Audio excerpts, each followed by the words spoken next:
What's up, otakus? You guys are having a good end to your week. Um, I did hit Milgy Comics again today. I really went with the intent to pick up one specific book.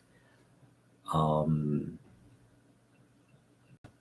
and I had the option of, I probably should have spent a little bit more. I only spent $2. I picked up 4 books.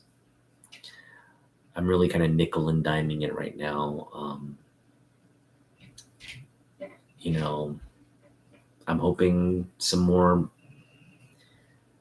money comes in for comics, but it's not looking good right now until May.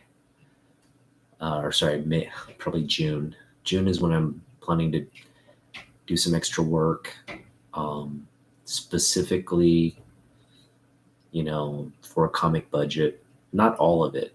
I'm going to work all summer, but we'll budget about 1,000 for the summer comic budget, and the rest we'll put towards savings and um, for the family type stuff. What's up, Christian? How you doing, man? So, thanks for joining. We're doing a very small haul today, 4 books. I spent $2, 50 cents each. You know the drill.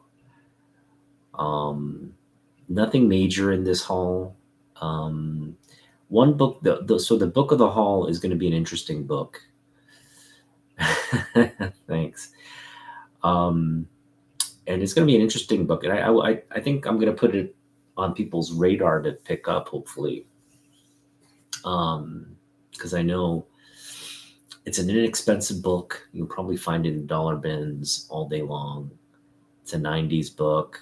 It's we'll get into it. But I picked it up because it was a cool book, and it ended up being sort of the best book I picked up today. And it is technically a Jim Lee book.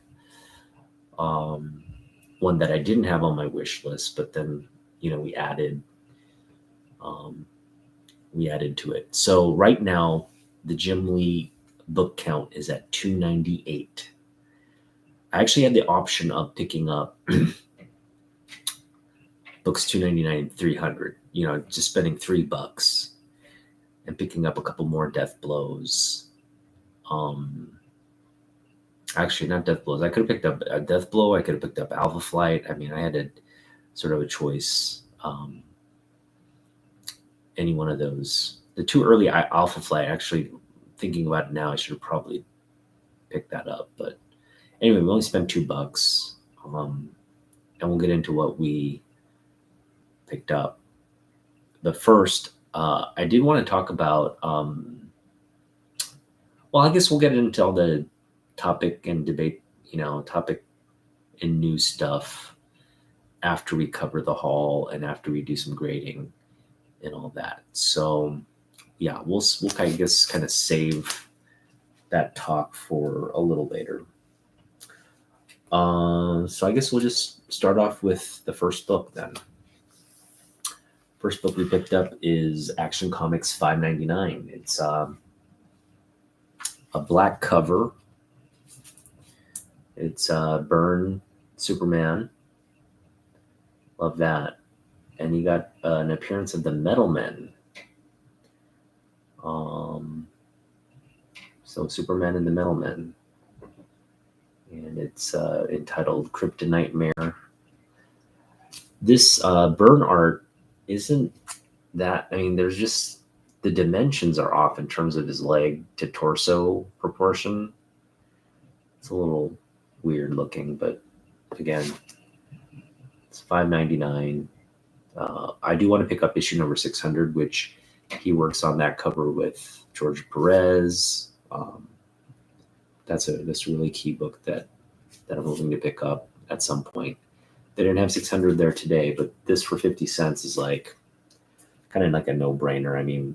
Eventually, I do want to kind of pick up all the Byrne Action Comics that he's worked on. anything he's worked on Superman, I kind of want to pick up. So this is just kind of chipping away at um, that collection or that run without spending a lot. Because most places will sell this for like $3 or $2 or something. To pick it up for 50 cents is kind of where I want to pick it up. And again, this is high grade for a black cover. It's pretty decent. So that was our first pickup. The rest of these are actually all Jim Lee books. So again, we picked up book 296, 297, 298. This one is a book I had in the collection, but for some reason, I think I sold it inadvertently because I was looking around for it and I just can't find it.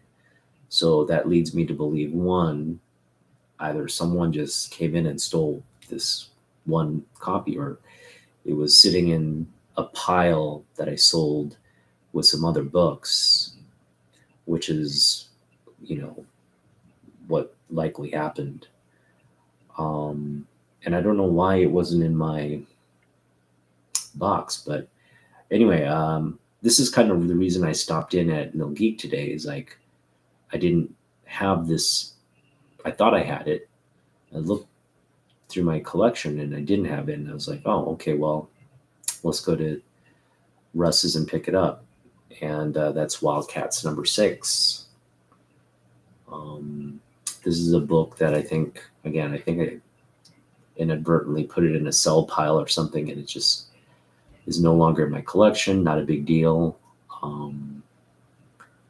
Picked up this nice. It's nice. It's a nice minty copy one from Jeff's from Russ's for 50 cents. So that now that we have 1 through 13 for sure. 1 from 13 for sure. And we're just picking up other Jim Lee sort of contributions to this Wildcats 1 through 50. And so in line with that, we're picking up Wildcats 19. I love this cover by Travis Shawrest. It's a great grifter cover right there. There's almost like a landscape cover. It's like, I know they're kind of falling and everything, but you get a better perspective of the art right there. And I love me some Travis Shawrest. I don't think he gets enough credit for how awesome his artwork is. And this is one with Jim Lee interiors. So it's a Shawrest cover, Jim Lee and interiors with Richard Bennett on inks and a James Robinson story. So yeah, that checks another Jim Lee book off my list. And this last one is very interesting. I'm going to kind of take you back to 1992. 1992 is a very special year for me because it was the year I graduated high school. And for all of you who've graduated high school, you know that that's like a big transition in your life. It's when you feel like you're really transitioning into adulthood. I was under a lot of academic pressure during that period.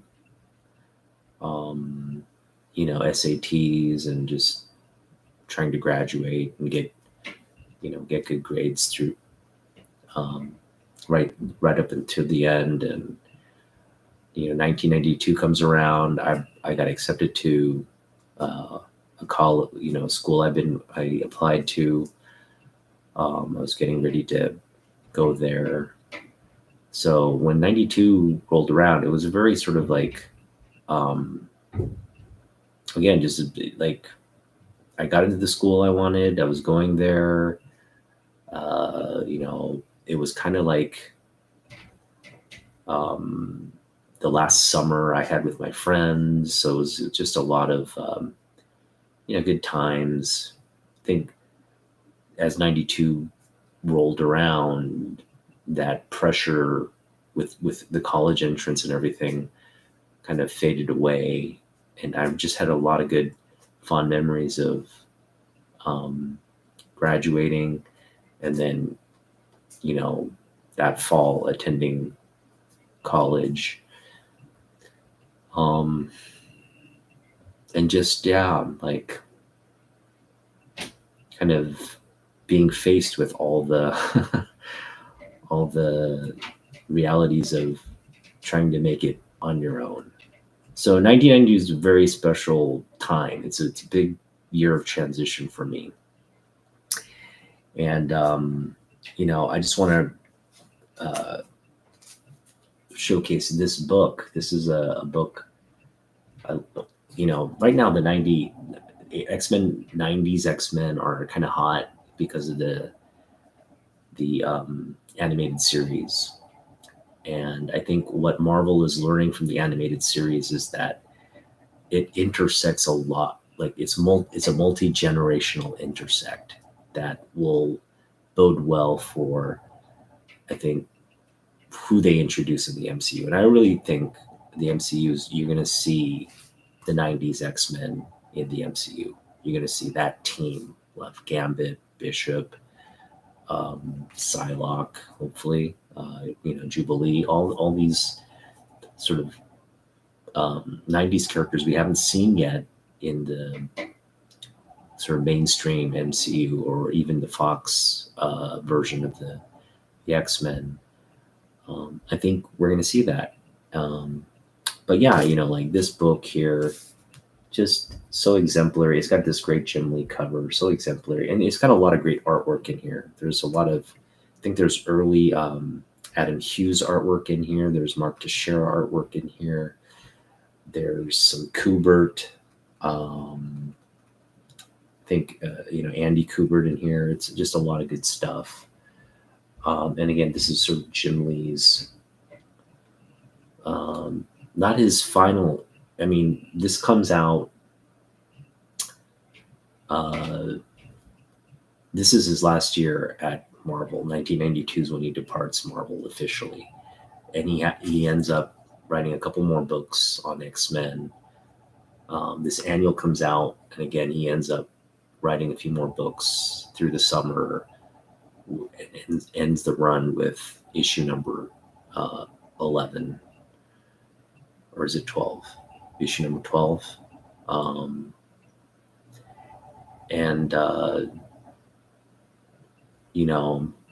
That was a time when I graduated. Jim Lee was moving to Image, and then so when I entered college, it was like the Image era had begun. And I remember, like, through high school, comics were for me a little bit of a break from academics, and in college as well. I was, outside of like studies, I would go to the comic shop, and we had a little comic book shop in town. So where I picked up a lot of my, original collection books. So anyway, having said all that, I found this book today in the 50-cent bin. And I was initially drawn to what I'll do is I'll show it off. So looking through, and we found Marvel Age 2. Now, you guys know I collect Marvel Ages. I'm very selective about the Marvel Ages we pick up. I want to pick up, like, those nostalgic covers of those nostalgic moments, those nostalgic sort of preview type issues. One thing I want to pick up some of the She-Hulk's covers. Definitely want to pick up the Stan Lee cover where he's, kind of standing on the photo cover of Stan. So there's a lot of like cool Marvel Age books. This one has only 2 issues in terms of the preview. There's a 1990 preview, a book that they came out with in 1990, she kind of, came out early in the year. This is a March release, so it's kind of teeing up what to expect. Some of the books that are on deck for the year, and of course, what they're doing. There's Jim Lee here. This is a great cover by multiple artists. The most notable of which are Jim and Joe Kubert. Joe Kubert did this great Ghost Rider cover there. Just sick Ghost Rider by Joe Kubert. So we've got just sort of these like previews of stuff. Again, Jim Lee is featured interior of the book as well, his art on some of the X-Men, and I think there's a lot of books from like She-Hulk, Silver Sable, all the titles from this era. You see like Morbius is part of that. So just a great nostalgic book. So I was like, yeah, for 50 cents, I want to get this. But the real kicker on this, and it I think is a reason why a lot of collectors might want to go out and get this book, is not the front cover. It is a great like red front cover, don't get me wrong, but the back of this book is the real gem. And on the back, you got this great yellow cover. No words, no nothing, just a yellow cover with McFarlane's Spidey. And of course, I have the 301, but 301's kind of, it's got this white, it's great. It's got this green circle, white sort of plain background. And this book came out way before this 92, but I guess this is like 92. McFarlane was out the door. I don't know if this was Marvel's way of like paying tribute to McFarlane's departure by putting on the back cover, or what the reason was, but it's a great back cover. So you got this just great sort of preview, and then boom, you get this great sort of yellow back cover with the Spider-Man in focus there. So I just thought that was a really cool back cover for 50 cents. I mean, this is sort of I'm going to be showing off the back cover more than the front cover. Both are really cool. And again, 1992 is just that period of time for me where anything reminding me of that period, that nostalgia, I'll probably actually end up reading a lot of this, because it does break down like storylines and who's working on what, and all the stuff from 1992. You just get a nice little, you get to snack on that nostalgia there. So yeah, that's my haul. And I guess right now what we'll do is we'll go over the grade of the books. For the most part, they're all high grade in terms of what I picked up. I mean, if there's anything that's in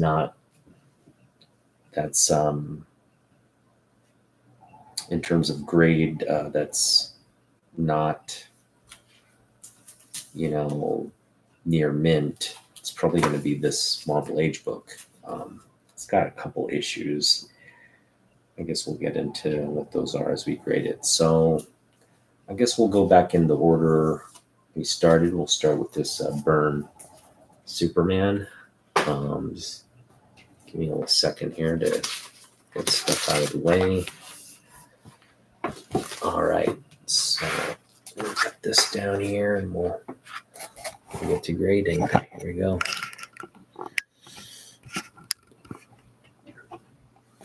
All right.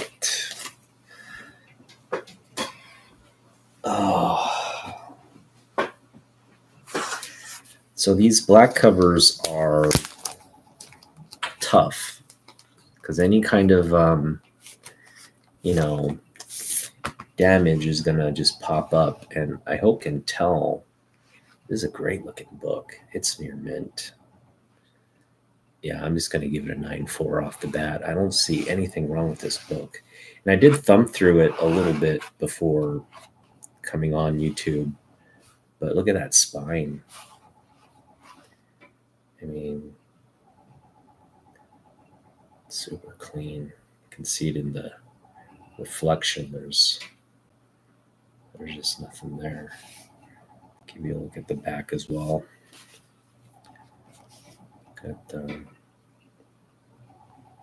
That's what the back's looking like. Very smooth. Sharp corners. Everything is just very clean. It could use a press. I think on the top here, you've got just a couple of raised areas, which with a press would just, would resolve that. But gonna go 9.4 on this one. Very, very nice copy. Again, like for me, I'm just thinking about what actually picking this up, like the odds of picking it up for 50 cents or less. That's kind of what, when I saw this book, is like, it's not a book that I necessarily needed. I did want the book, and there's a lot of copies of this book, but I just kind of did the math in my head, like, okay, we're going to pick this book up at some point, right? So, how much would that be? I mean, if we picked it up for $1, that's in all likelihood a possibility. But here we had a really clean copy, 50 cents. I kind of was like, yeah, let's just do it. So very happy with this pickup, actually. Again, with the black cover, near mint, 9.4.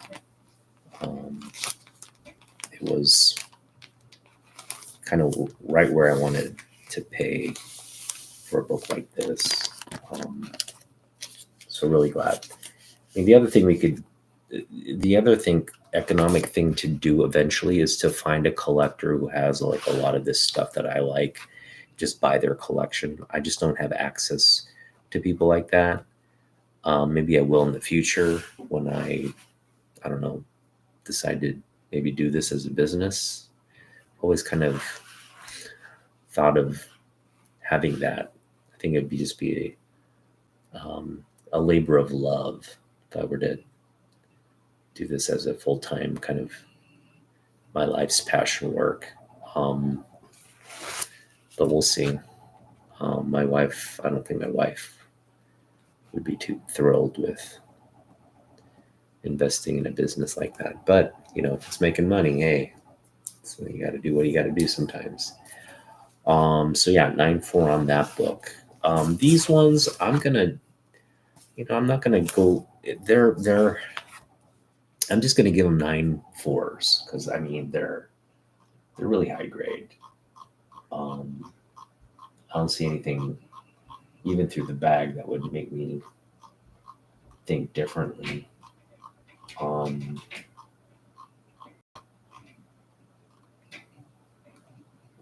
Let's see here. 6. We're gonna go 9.6 on this one. It's pretty clean. And we'll go 9.6 on. Well, no, this Shaw Rest one, we'll take a look at it. This one's really clean though. I mean, I just don't want to get it out and like state the obvious, but there's really little wrong with this 90s copy of number 6. So that's a 9.6. This one we'll take out. I think there could be issues on this one. Not that I anticipate there would be, but there could be. So I'm just going to take it out, see what we're working with.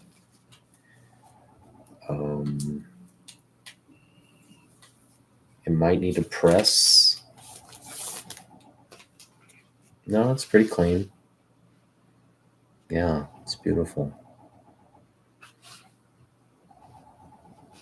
It's a really nice, clean book.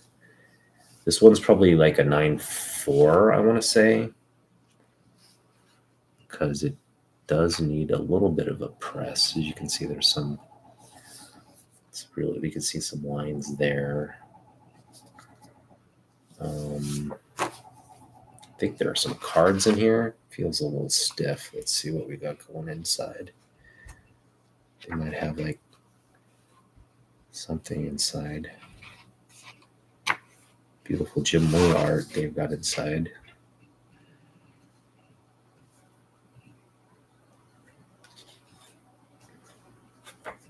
See the, show off some art here. Oof, look at that. Oh, goodness, right there. Jim Lee art.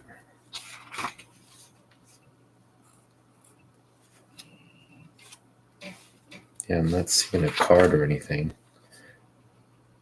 Oh, we got some, yeah, that, some on Storm Rising, Stormwatch appearance here. We got another little, some additional, whoa, hang on. Who's this?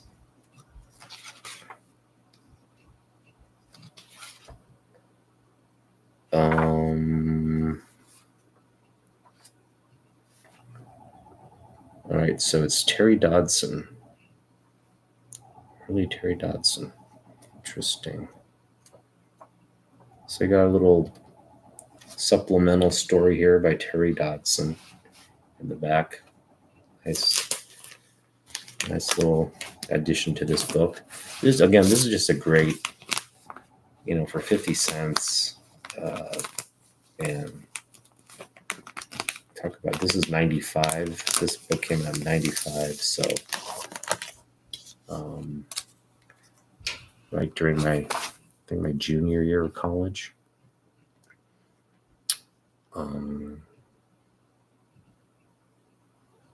No, that would have been, well, yeah, this was April. So this would have been, my junior year, going into my senior year of college. I was very heavily into image books at that time because of great art like this. Bam. All right. That's some great stuff. All right, let's get to the last book and then we'll talk some shop here. And this one, I think I'm going to, as great as this front cover is, I think I'm just going to keep it on the back cover. It's such a great back cover. All right, I'm going to kind of show off the inside of this book as well. We'll preview the preview. And I got the. All right, so it's a square bound book.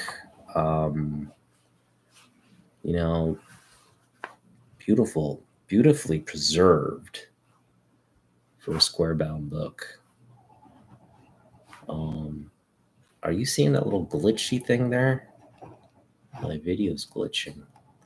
Again, the top corner here, we got Joe Kubert, Jim Lee. We've got some Silver Sable. I was working on Silver Sable at the time.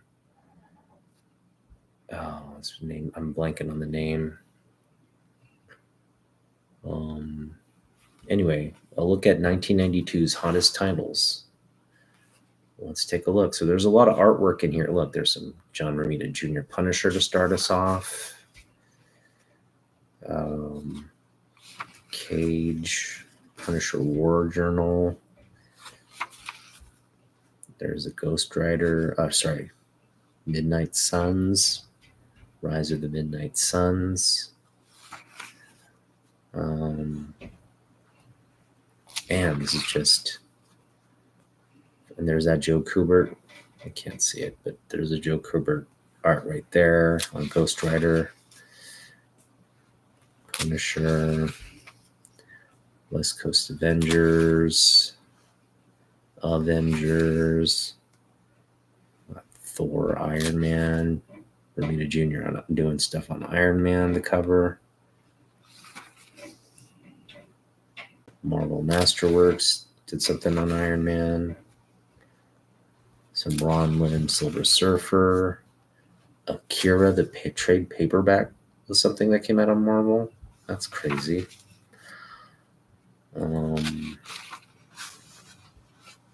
Yeah. Here's some Conan.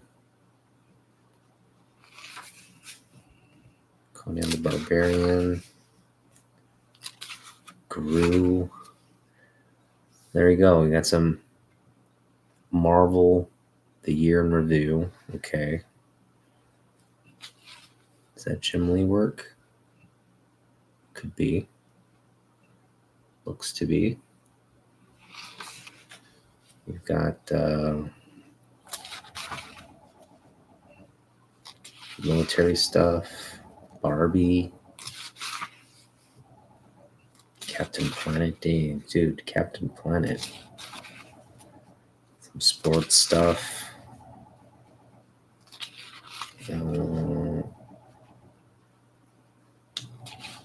Was it Sinking?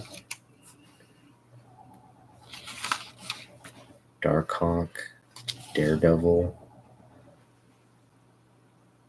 Web of Spider-Man, and some Fantastic Four, Incredible Hulk. Yeah, here's some Jim Lee Wolverine right there. That's some good stuff. Got some Sam Keith. And of course, you've got the X-Men, the cover I was talking about right there. Boom. And then it ends with this nice cover art by McFarlane. So, yeah, very happy with this. It's just a, kind of a window into the history of what was going on in comics in 1992. So, like, you're a historian, just kind of, obviously you'd go back and read the books, but if you wanted just a quick, Polaroid of, what artists, what Marvel was working on during this period, that would be the way to go. All right. So, how you guys doing again? So yeah, just a nice little addition there. I really, I like the book. There's a Marvel Age preview, 1990 preview. This is the first issue in this sort of 2-issue run of Marvel Age preview. I want to pick that one up too. Curious to see what's on the back cover of that one. But that's the kind of stuff we picked up for 50 cents. This is the book of our haul. Nice Marvel Age preview. And just featuring the back cover. Oh yeah, we didn't really go over the grade on this. There's a couple bends, nothing, no creases, just like light bend. You see the bend there through the book. This could definitely benefit from a press. It's a square bound book. The binding is really clean. If it comes into focus, you'll be able to see. Let's get real close. Let's do this. Do that. I'll come into focus, and then we'll just flip it. And you can see it's a clean binding. Really nothing color breaking or anything. Again, from the 90s book, it's pretty well preserved. The only issue is maybe just a few sort of like folds. I mean, just like you could see the That one right there. It's not color breaking. It's just there's a bend in the book. The front is pretty clean. I think the edges are a little rough on this one. So all in all, I just give it a 9. I think a 9 is a fair grade on this one. So I'm going 9.6 on the Wildcats number 6. We'll go 9.4 on the 19. And we'll go 9.2, or we'll go 9.0 on this Marvel Age preview. Probably could be higher. With the press, it might be a little higher. As is, I'd say it's a 9.0. Well, as is, I would say it's an 8.5 because you do have to press those things out. But overall, if we did press it out, it'd be like a 9.2. So I'll just put it at a 9.0 and kind of make a note. Maybe it needs to be pressed. All right, so 9.0. We'll italicize it to remind us, hey, press this book. All right, so yeah, like for me, I kind of live in the nostalgia of the period. These are the kinds of things, like the kinds of books that I was reading and collecting. I didn't actually have this book. I wish I did. I don't think I even had this book, to be honest. Didn't have this book either, but did definitely want those books. So yeah, just like it's just cool art. It's cool back cover art on a very nostalgic book. We'll take that for 50 cents. Not a bad haul, if you ask me. $2. We spent $2 for 4 books. It's kind of how I measure success when we're digging into 50-cent bins. Could have picked up more. I just want to kind of be very conservative on, till we get a little bit more budget and stuff. Maybe kind of hold off on spending too much in the 50-cent bin, because we can get crazy at the 50-cent bin and just bring home a big pile of books. I just don't want to do that anymore. I want to really be selective about what we choose to get. And I think the Wildcats, these are just filling in, these are part of the Gym League collection we're trying to, complete. This is a no-brainer. It's John Byrne, Superman. So for 50 cents, we'll do that. Especially high grade. It's not like it. I know, Russ had a bunch of like reader copy ones for $3 from this era as well. So we're not going to pick up those for $3. No, we'll pick it up something in the 50-cent bin. So all in all, I think good way to spend $2. So we got some big news this week. I think the first thing that, and I know other channels have touched upon this. I'm not going to talk about it at length, but Ed Piskor from Cartoon KFAB, cartoonist KFAB, but he does that show with another host, and I've always enjoyed their look at comic book art and their sort of critique on a specific book or sometimes a specific run of books, but they're always focused on the art and the story that the artwork is trying to tell. And Ed's always had great insights into um, comic book artwork, uh, and comic books in general. And they've done some great interviews with Todd McFarlane, Rob Liefeld. Well, anyway, it some people accused him of doing something inappropriate, and I think in this sort of culture of canceling people out if they do something deemed you know inappropriate, immoral, amoral, um, criminally negligent, uh,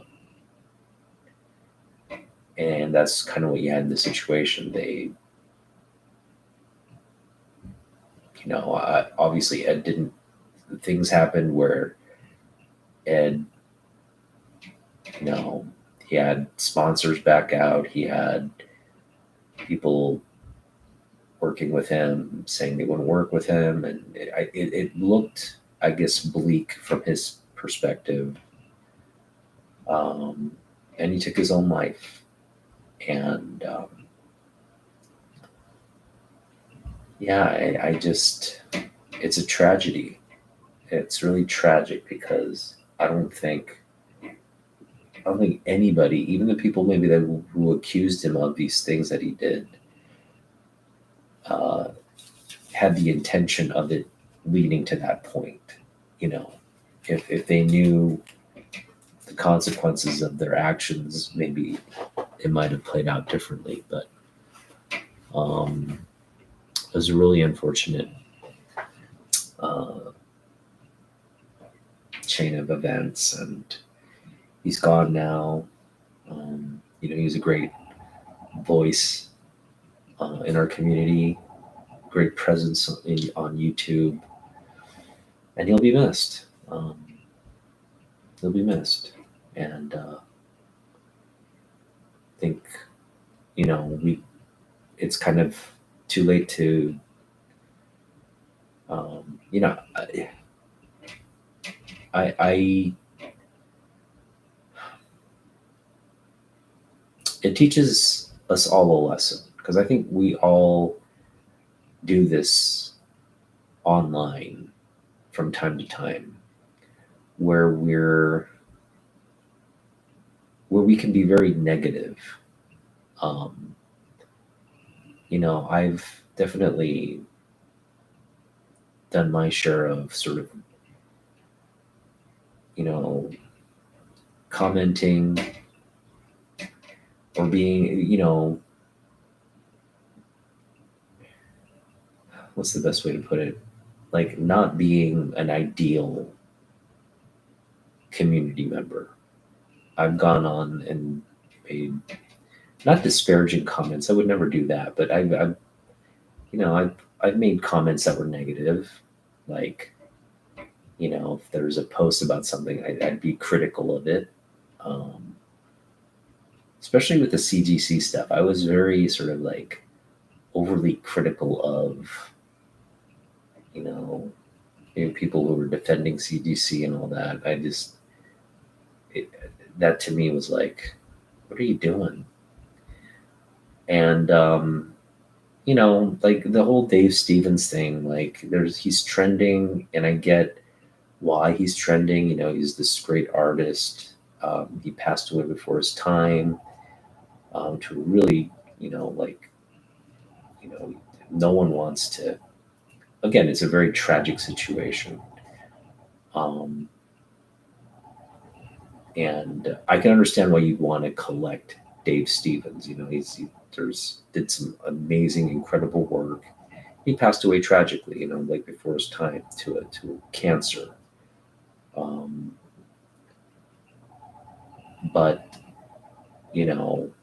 I don't know. For me, like that's it's one thing to like collect him and be and want to, you know, genuinely like kind of want his artwork and collect his stuff.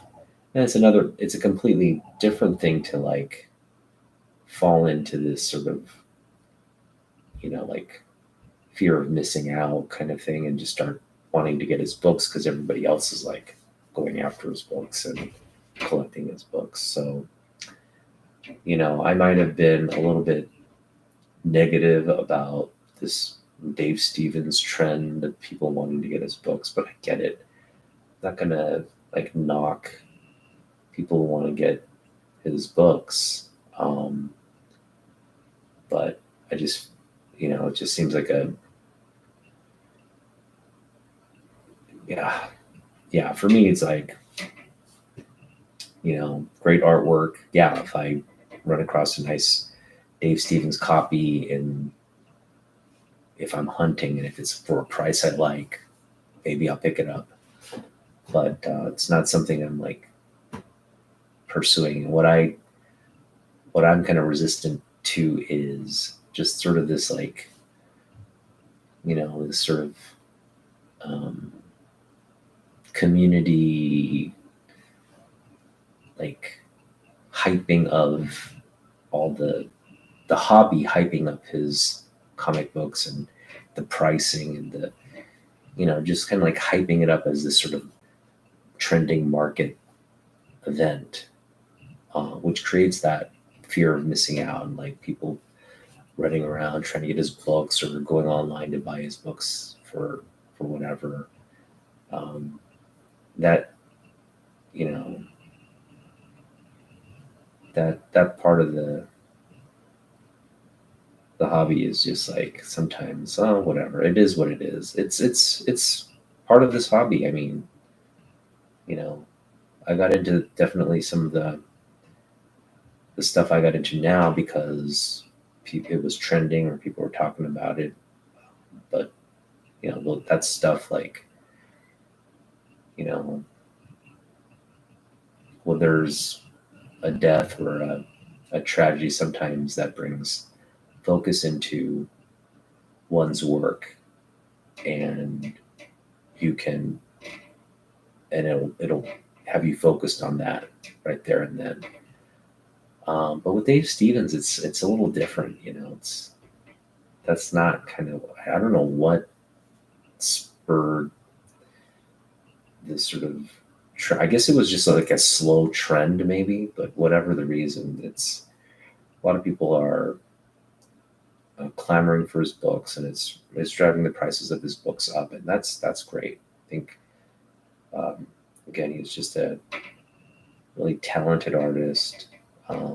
Big loss for the comic book world. And you know, Dave Stevens was not so well known, but he was a, you know, a very, well, I shouldn't say he was not so well known. He was very well known for his work. It's just I wasn't into that indie kind of his indie book scene. I wouldn't even say indie. It was a lot of his stuff was for Comico and like I guess just smaller publishers.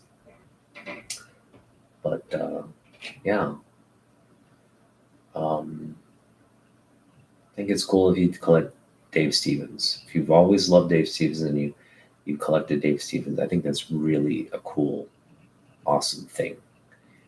But if you're just collecting Dave Stevens to be collecting sort of what's hot, because like, oh, you know, this is what everybody else is doing, and I'm gonna hop on the bandwagon and buy a Dave Stevens book, then that's, I don't know, if that's your thing, then by all means. But you know, Dave Stevens' art's been around for a long time, and it's all either always you've been a fan and it's always been great, or you just maybe learning about it.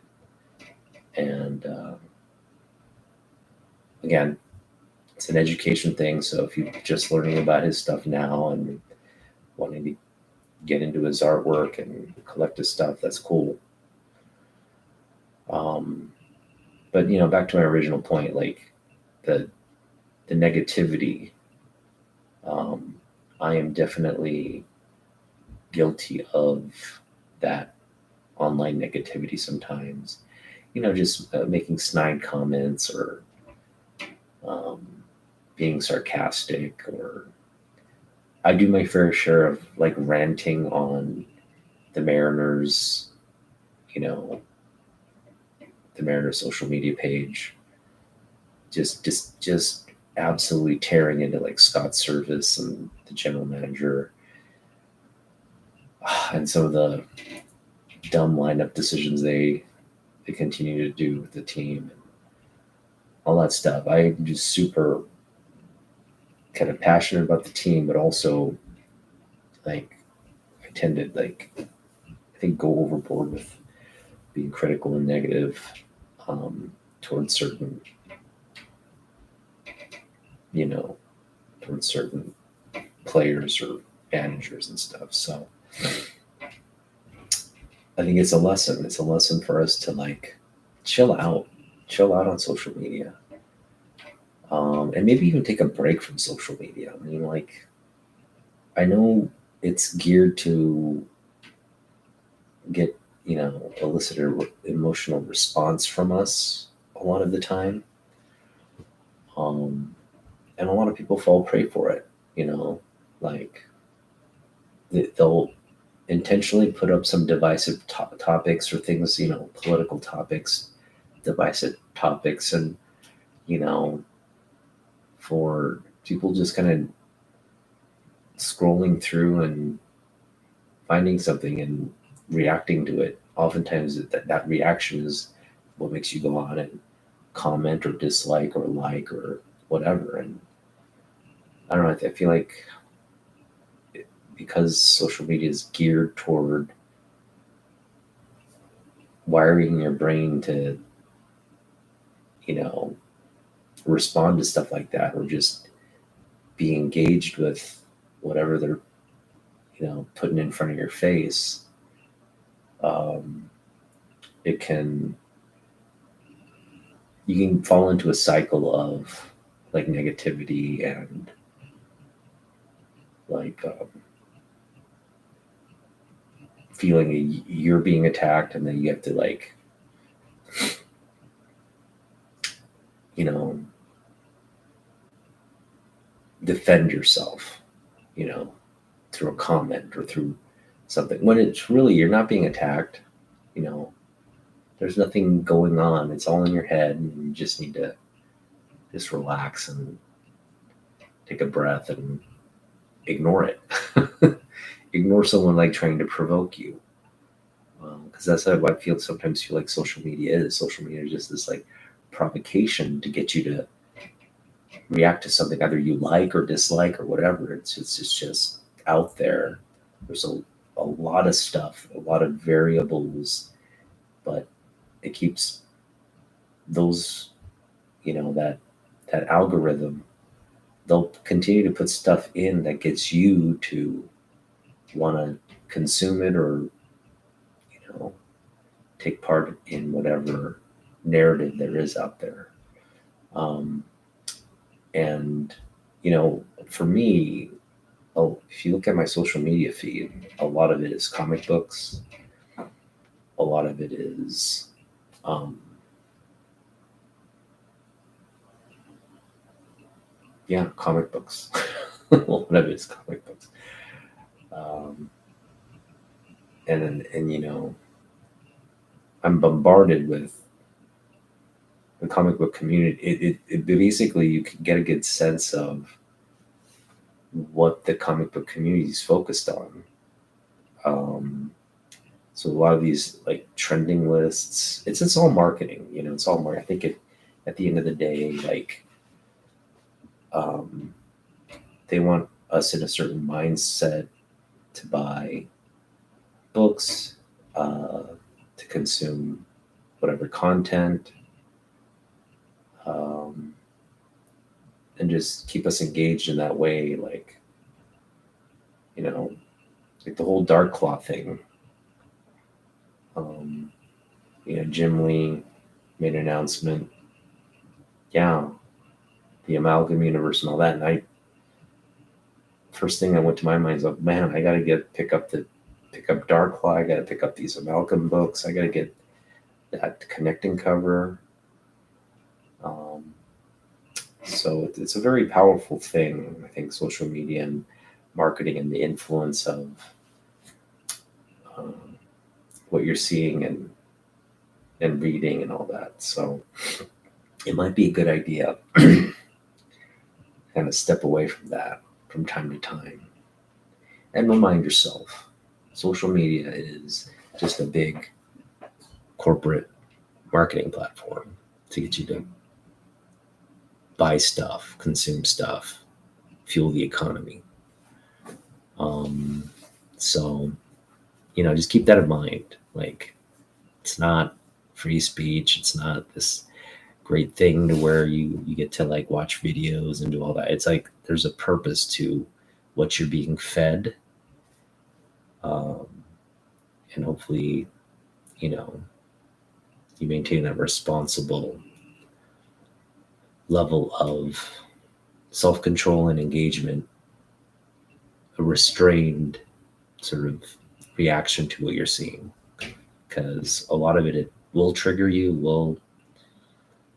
It can trigger you. It can make you very emotional and distraught or happy, all those things.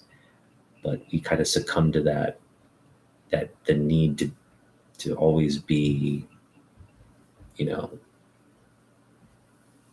the middle of something and being engaged and consuming something mentally. So that's not, even this whole YouTube channel thing, like I'm on here just speaking my thoughts and all that, but I'm not trying to influence anybody. I'm just talking about my comic books and where my collection's been and going. I'm chronicling it all. I mean, you've seen from this time I started this channel to now what's come into my collection, what's in my books. Like I have this book in my collection. I made a video when I picked this up, and it's just all been happening very quickly over the past couple of years. And my collection's grown, and I'm happy to chronicle all that. I go back and watch my own videos to see, hey, when did I pick up that book? What was I, how was I feeling when I picked up that book? Just kind of, just a video record of my collection as it's growing. And I take comfort and I enjoy doing it. I'm not doing it really for an audience or anything. It's just really, it's a personal thing for me. If I were trying to,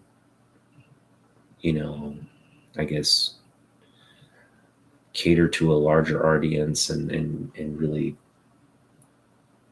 have a more focused message on the people that are following me, to grow that, should probably spend more time on thinking about what I want to say and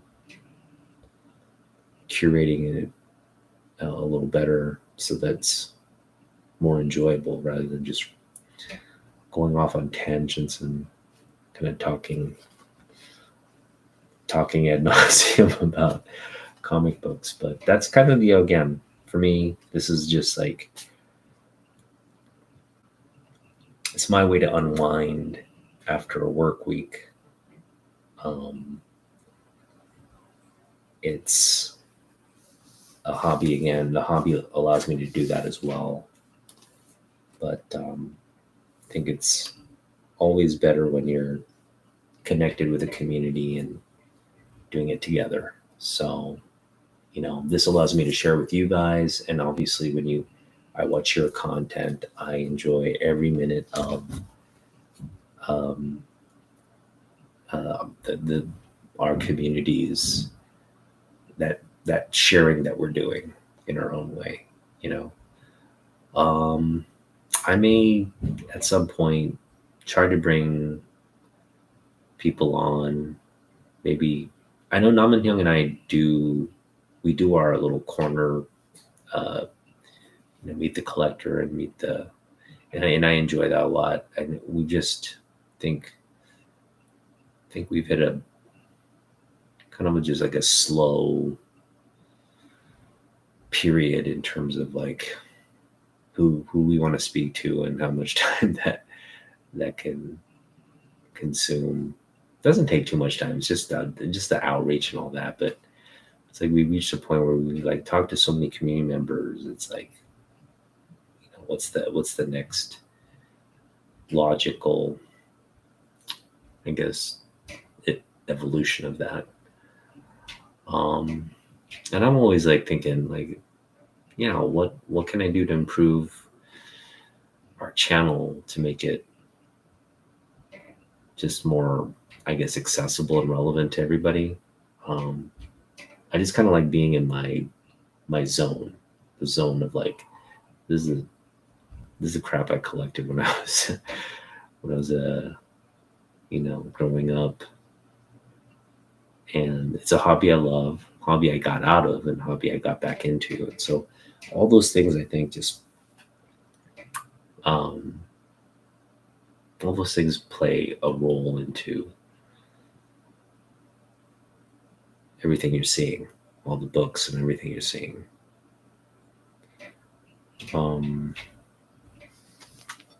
Yeah, I mean, I look at this McFarlane back cover, and I just like 50 cents for that. It's just freaking steal. The other thing, big news. So again, just let's all be nice to one another.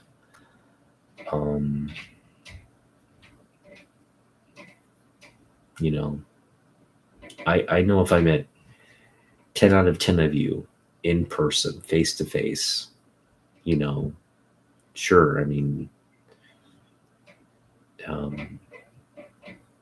don't know. I don't want to say 10 out of 10, but most of you think we get along beautifully. There wouldn't be any issues at all in person. But for some reason, when you have the walls of the internet, the walls of, social media, and these perceived, you don't really know the person on the other side of that. That internet wall, but oftentimes it's like when you're not in person and you're doing these like virtual sort of engagements, it can be, you tend not to be as not kind or as genuine as you might in person. So let's just keep that in mind. Like, we're all imperfect, but we're all trying. And again, unless you're some kind of, psychopath or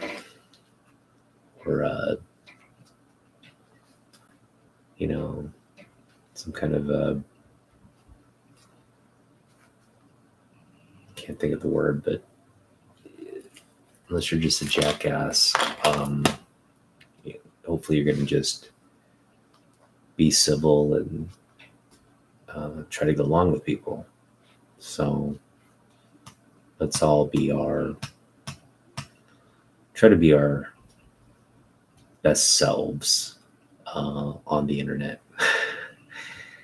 And yeah, that's it. All right.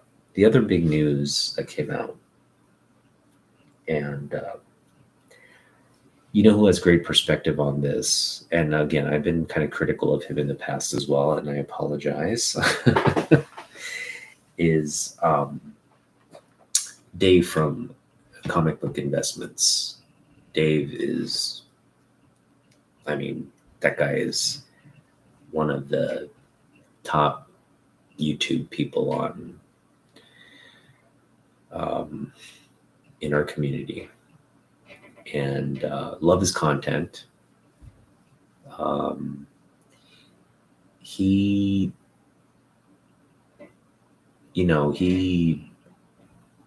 has a huge collection. They're investments for him. But he was doing a lot of the investing as the market was doing this. So I mean, like part of investing is knowing when to buy, right? Like he was doing a lot of buying, like here, and right now he's probably not happy at where the market is, but still very knowledgeable. You know, he's just invested a lot into grading and all that, and bought a lot of books.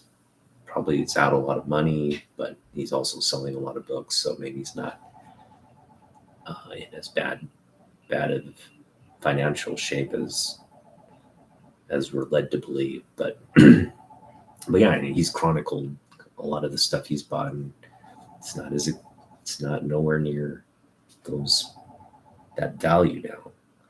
But anyway, getting back to the news of Action Comics 1, I think an 8.5.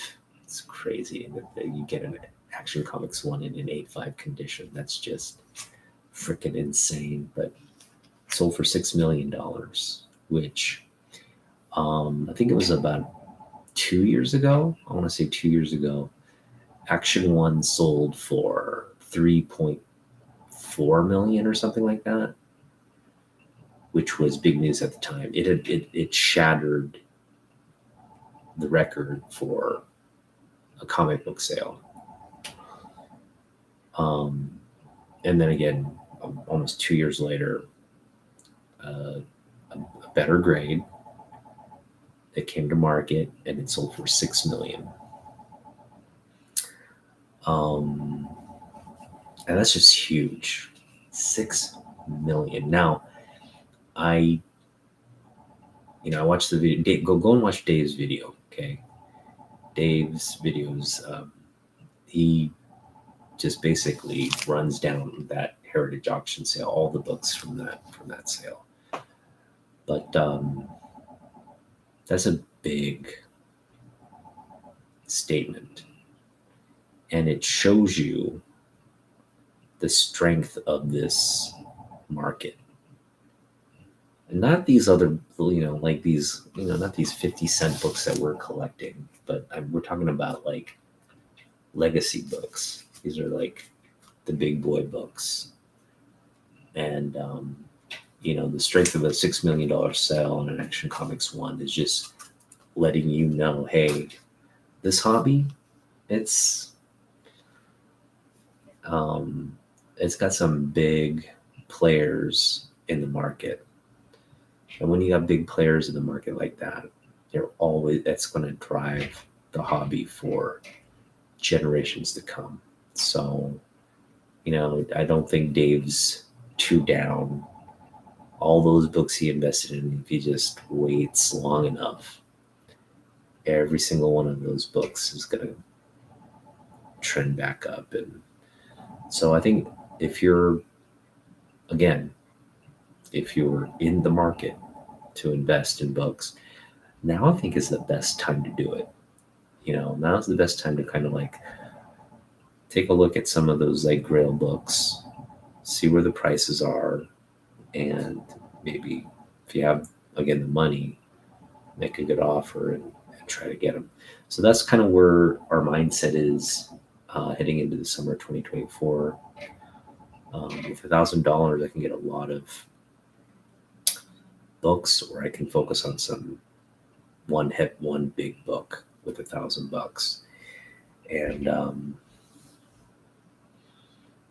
there are a couple big books I want. So I'm going to try to, again, I'm going to leave it to Unmyo, but we're going to always leave about $100 on the table for comic book runs, comic shop runs, I should say. And we'll see what the other $900 can bring. Hopefully bring in something significant. Some other stuff. X-Men 97 still hot. It's still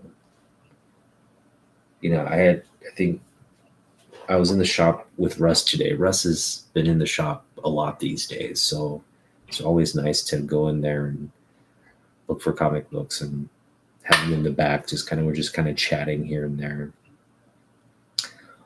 But yeah, I mean, he was basically saying like for his shop, this X-Men boon is, he's getting all that stuff out right now, because he knows when people come in the shop, they're going to be looking for X-Men stuff. So um, I think that's good for the hobby because, it's going to just, yeah, it's a good benchmark for Marvel to just build more content that we like, more targeted content, more thoughtful targeted content. Because I think what X-Men 97 is proving is that if you're very thoughtful about, and you're able to market it to specific people, it's going to yield good results. You're not doing this sort of wide mass marketing campaign where you're trying to get everybody. No, if you target it to a core section of the fans, when those fans are excited about it, they get talking about it, and then it gets word of mouth, and then I tell my wife, hey, let's watch it, let's check it out, and she watches and enjoys it. That's when you build that sort of wider base. So kudos to the showrunners of X-Men 97. I think you guys are hitting out of the park, and you guys are touching on so many different, I mean, episode 4 was what they did with they're dealing with the Mojo. They brought Mojo back. So Longshot can't be far behind, I would imagine. All that stuff is just, yeah, it's just brilliant. It's just brilliant because you're paying homage to the history and the people that, guys like me were in the thick of that back when we were collecting. So yeah, I think all the comic book nerds are loving it. They're just lapping it up right now because it's giving exactly what comic book fans want to see from the series. Not, I think the original X-Men 90, X-Men Adventures is what they called it. The original series wasn't necessarily geared toward comic book fans. It was geared more toward just kids, right? Kids weren't into comics. They're just watching whatever's on television. But this revamped animation version, it's definitely looping in all the older comic book fans. So when you can kill multiple birds with one stone, that's when you know you're doing a good job. So keep it up, X-Men crew. I think they're going to end with a big finale. And I don't know how you can top like what we've seen so far. I mean, Sinister, Goblin Queen, Mojo. I mean, what are you going to end with? I think they could come out with Omega Red again, because I know Omega Red was big in the original series. They could very well kind of have him as the big baddie at the end.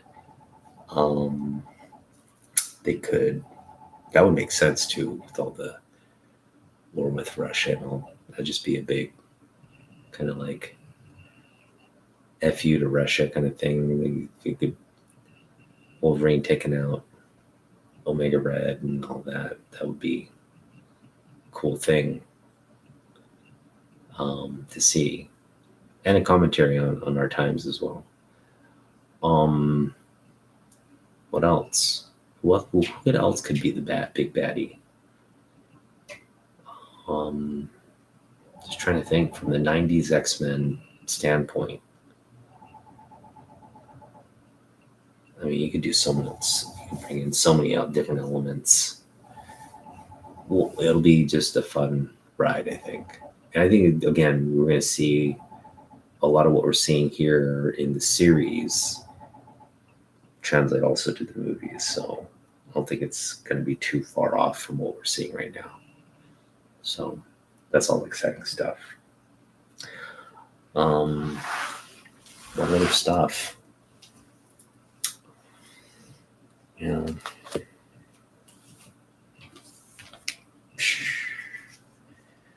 I'm thinking I'm gonna get this book this summer.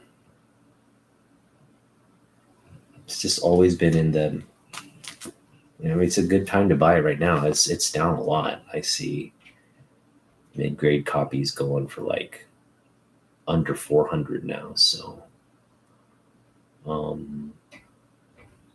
there are a lot of copies out there too. I mean, this is a book that you really shouldn't pay all that much for.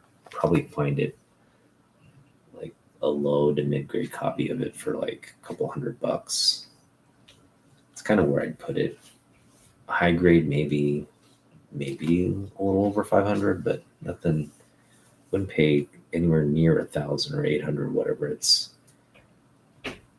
it's a proposed market value is. This is a nice book. I'd rather have this book than 300, but you obviously want to have both. You want to have both in the collection. Actually, I take that back. I would rather have the 300 cover, but we're talking about price. For the prices, this one feels just as relevant. But yeah, this is a big book. That's a book we could pick up this summer. Or we could pick up this book, Marvel Age Preview #2. I hope I put this on the radar for you guys. I mean, it's just a nice back cover. It's a $1 book. Hopefully, you guys want to run out and get that now.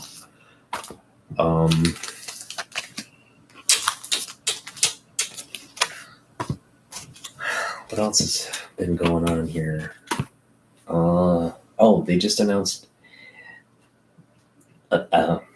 Evangeline. Who was kind of like, you remember like Glory, Evangeline, all sort of the the sort of the good girl heroes, and then the femme fatale heroes, and sort of the horror, femme horror type heroes of the 90s. A different, broad, I guess, selection of babes in comics that you were seeing at the time. But yeah, I think Margot Robbie and Olivia Wilde are teaming up to produce an Evangeline live action. And that's kind of cool news, for us 90s collectors who. I remember Evangeline. I remember getting a few books.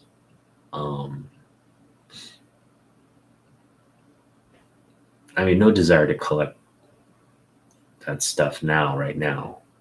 Who knows? Maybe if the movie comes out and it's good, we might get into it. But as of now, no desire to go out and buy all those 90s books they're just a distraction to what I want to actually get. So, yeah, we're not looking to add any Evangeline to this collection. So I am at 298. So the next haul video you're going to see, in all likelihood, is going to have my 300th Jim Lee book. And I've come to a realization. I shouldn't say realization. I've come to an understanding now that I need to have a limit on the Jim Lee collection. and we're gonna cap. This is a big realization, or a big, I guess, big announcement. But so on my wish list, I've got. Let me just show you how many books I've got on this list. It's a lot. So our current Jim Lee. So when everything's said and done, the number of Jim Lee books our collection is anticipated to grow to. You can see I'm scrolling up here. That number. So when all said and done, the Jim Lee collection, if we pick up every book on my wish list, it's currently stands at 650 comic books.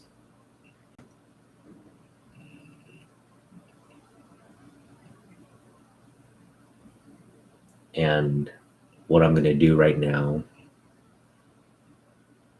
is just cap myself at 500. Yeah. I don't need to have 650 Jim Lee books in the collection. I mean, that's not even all of the books.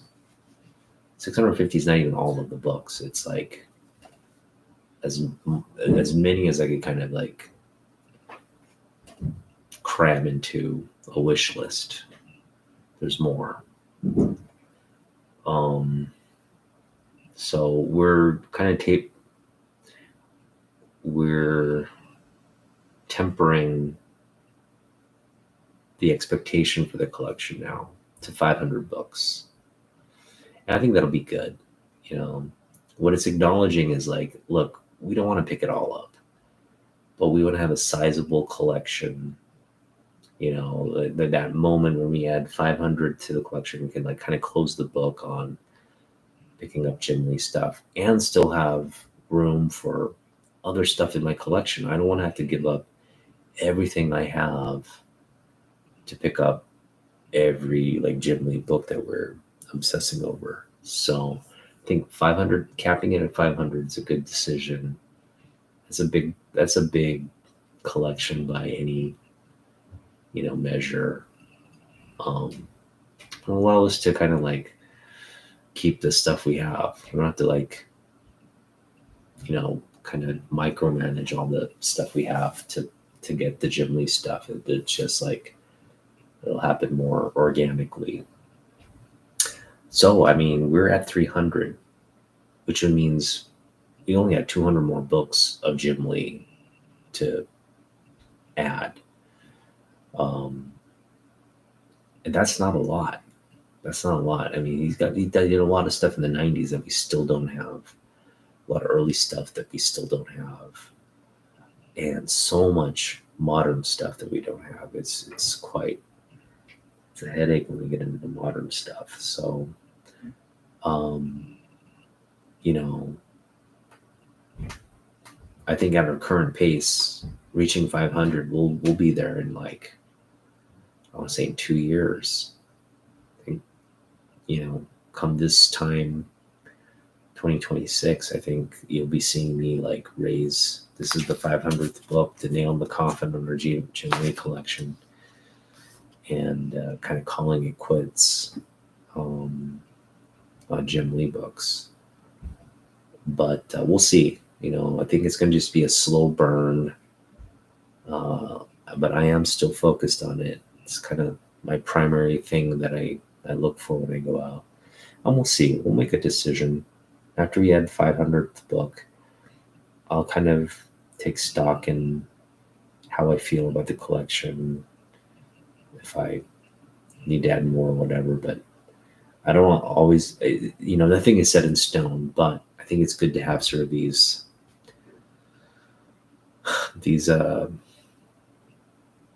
boundaries in place so that we can enjoy our collection. You know, I don't want to have to end up just to get all the Jim Lee books and have nothing else to show for my collection. I don't want to be in a situation like that. So I think, even reaching 300, that's a big sort of milestone. But I think reaching that 500th issue milestone will, for me, be like, okay, I think we're done. So that's a sort of a recent thing that just popped into my head, and we're seriously considering it because, I also want to pick up stuff like this. This is kind of where part of my other passions are, like picking up more Neil Adams, picking up more John Byrne, picking up more Superman, like Silver Age, Golden Age Superman.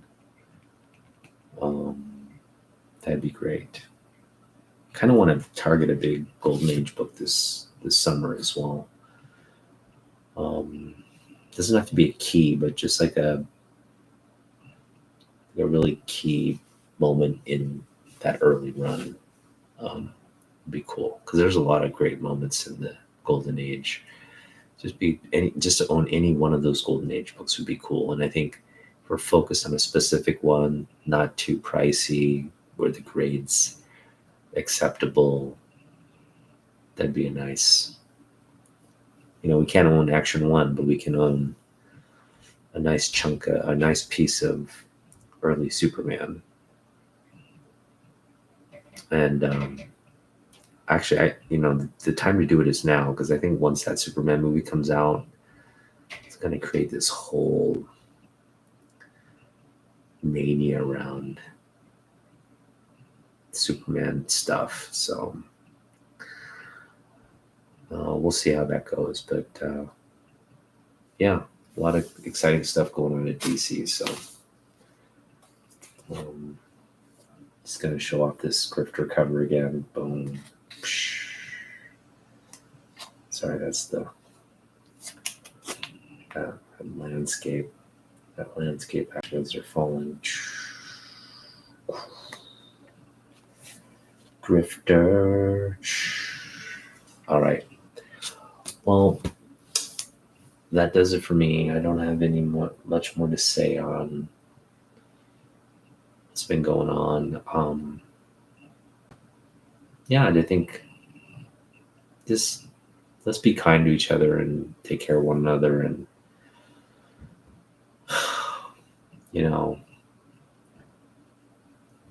I think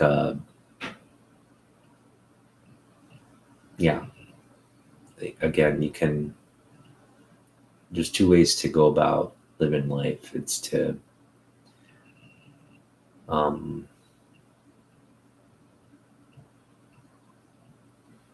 treat people badly or treat people kindly. It's a choice. And we all have the power, we all have the choice and the power to make that decision for ourselves, not have anybody else influence us on that decision, that one fundamental, am I going to be, kind, or am I going to be a jerk, a jackass?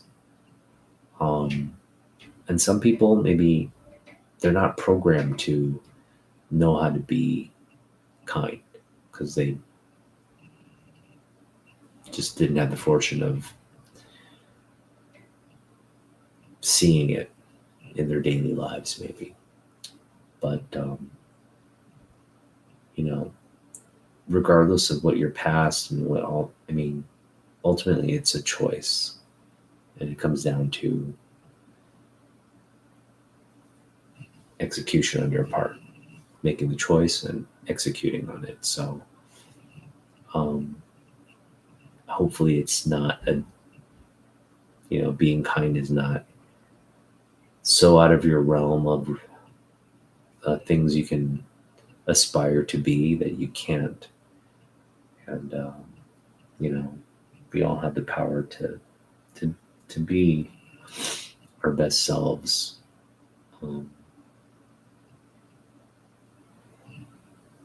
you know, it's kind of what the whole point of life's journey, right? To make that effort, learn and grow and enjoy life. And you can't enjoy life if you're always by yourself and if you're always struggling to get along with people. So I would just say, for your own sake, making those efforts is extremely important. All right, well, thanks for hanging out with me, and we'll see you in the next one. And yeah, go on get those books that you want. Keep collecting, keep digging. Peace out. Talk about. Thanks.